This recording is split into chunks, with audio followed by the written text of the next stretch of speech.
আমি যখন কোথাও বেড়াতে যাই তখন পুরো ফ্রিজটা ফাঁকা করে যাই। এই কারণে দেখা যায় যে বাসায় আসার পর আমার বাজার করাটা খুব বেশি প্রয়োজনীয় হয়ে পড়ে। এবারও সেম একই কাজটাই করেছিলাম। প্রায় 2 সপ্তাহ বাড়িতে ঘুরে এসেছি। আসার পরে ফ্রিজে তো কিচ্ছু নেই, বাজার তো মাস্ট করতে হবে, তাই আজকে মাবিনের বাবাকে বাজারে পাঠিয়েছিলাম। আসসালামু আলাইকুম, কেমন আছেন সবাই? আশা করছি যে যেখান থেকে আমার ভিডিওটা দেখছেন সবাইকে আল্লাহ পাক ভালো রেখেছেন। আমরা আলহামদুলিল্লাহ ভালো আছি। বাজারে যাওয়ার আগে তাকে ভালো করে বুঝিয়ে দিয়েছিলাম যে কোন মাছ কতটুকু আনবে, তো এবার সে ঠিকঠাক মতনই এনেছে। বলেছিলাম কিছু কম পরিমাণে ছোট মাছ নিয়ে আসতে, তো কয়েক পদের মাছ নিয়ে এসেছে ছোট মাছ। আর ইলিশ মাছও তার খুবই পছন্দ, এই কারণে 2টা ইলিশ মাছ নিয়ে এসেছে।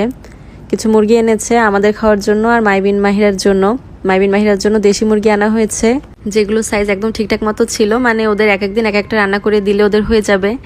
আর কিছু রোস্টের মুরগি নিয়ে আসা হয়েছে, এগুলো আমাদের জন্য। আর একটা বড় সাইজের মাছ নিয়ে আসতে বলেছিলাম, বড় সাইজের মাছগুলোতে কাটা কম হয়, তো ওদের খাওয়াতে সুবিধা হয়।